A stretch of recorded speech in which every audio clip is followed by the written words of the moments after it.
Good morning students. So welcome back to my 43rd video for class 11 economics. This is part B, introductory microeconomics. So under microeconomics we were discussing unit 3, producers behavior and supply, and this is part 14. So in our last class we have started with the regions for the law of variable proportion. So the various regions for the three phases of the variable proportion are, so first let us start with the region for increasing return to a factor, that is phase 1. Okay, so the first one is better utilization of fixed factors. So students, in the first phase the supply of the fixed factor is too large, right?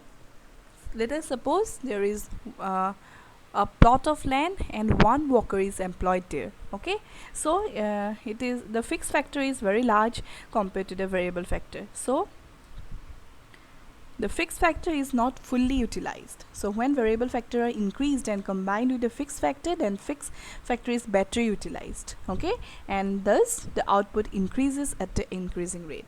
Next is increased efficiency of variable factor. So when variable factors are increased and combined with the fixed factor, then former is utilized in a more efficient manner. Okay, and at the same time there is greater cooperation and high degree of specialization between different units of the variable factor. Okay, third is indivisibility of the fixed factor. So the fixed factor which are combined with the variable factor are indivisible, they cannot be divided. Okay, so such factors cannot be divided into smaller units, and once an investment is made in an indivisible fixed factor, then addition of more and more units of variable factor improves the utilization of the fixed factor, and the increasing return apply as long as optimum level of combination between the fixed and the variable factor is achieved. Okay, next is the region for diminishing return to a factor, that is phase 2.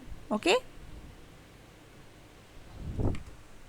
the first region for the occurrence of diminishing return to a factor is optimum combination. So there is a optimum combination for everything, right? So when you prepare a cup of milk tea, so there should be certain proportion in which you at what amount you will pour the milk and at what amount you will pour the tea. Okay, so there is a optimum combination, then only it will taste good. Likewise, the different combination of variable and fixed factor, there is one optimum combination at which the total product is at the maximum. Okay, so after making the optimum use of the fixed factor, the marginal return of variable factor begins to diminish. Okay, next is imperfect substitute. So diminishing return to a factor occurs because fixed and variable factor are imperfect substitute of one another. Okay, so there is a limit to the extent of which one factor of production can be substituted for another. Suppose, for example, labor can be substituted in place of capital, but it cannot be substituted entirely. Okay, so the entire work of labor cannot be done by the capital, or the entire work of capital cannot be done by the labor. So they are not the perfect substitute, they are close substitute. Okay, so beyond the optimum limit they become imperfect substitute of one another, which leads to diminishing return. The region for negative return to a factor, so phase 3. So the first one is limitation of fixed factors. Okay, so the negative return to a factor apply because some factors of production are of fixed nature, which cannot be increased with increase in variable factor in the short run. Okay,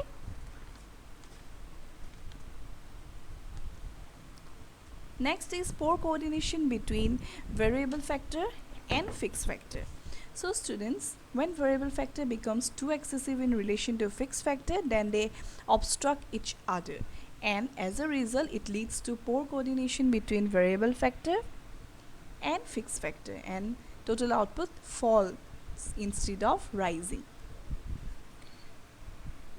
The third one is decrease in efficiency of variable factor. So with continuous increase in variable factor, the advantage of specialization and division of labor start diminishing. So it results in inefficiencies of the variable factor, which is another reason for negative return to eventually set in. Okay, so these are the reasons for the law of variable proportion to operate. Okay, so today let us start with another law, that is law of diminishing return. So students, law of diminishing return is nothing different, but it is an extension to the law of variable proportion. Okay, I repeat, it is not a different law, it is just the extension of the law of variable proportion. Okay, so in the law of variable proportion there are three phases. Okay, there are three phases, and consider the marginal product.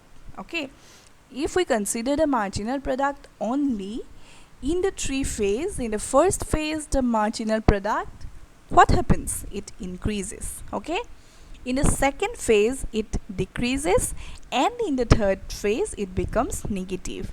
So the law of diminishing return is the extension of this law. Law of variable proportion means what? Law of diminishing return is nothing but the second phase of the law of variable proportion. Okay, so second phase means the phase in which marginal product falls. So it is not the first phase where marginal product increases, it is not the third phase where marginal product becomes negative, but it is the second phase in which the marginal product falls. Okay, so law of variable proportion is an extension to the law of diminishing return, as it also considers the rising phase of marginal product and the falling phase of marginal product, and also the negative part of marginal product. So the common element between both the law is that marginal product is bound to decrease sooner or later, right, with the increase in units of variable factors. So this law, the law of diminishing return considers the diminishing part of marginal product, that is the second phase of law of variable proportion. Okay, so let us see what this law states. So law of diminishing return states that when more and more units of the variable factor are employed with the fixed factor, then marginal product of the variable factor must fall.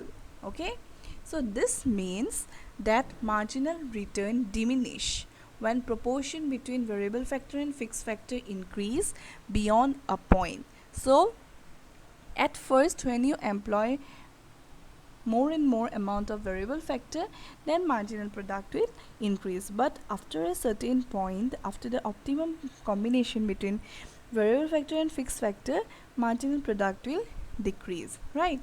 So marginal return diminish when proportion between variable factor and fixed factor increase beyond the point, and this part is the law of diminishing return. Okay, so this law is also known as law of diminishing marginal product.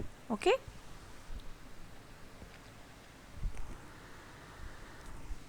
so let us study the law of diminishing marginal return with the help of table and diagram. Okay, so see here, fixed factor, variable factor, TP and MP. So this law, again, this is a short run law. Short run law means one factor is kept constant, the other factor is variable.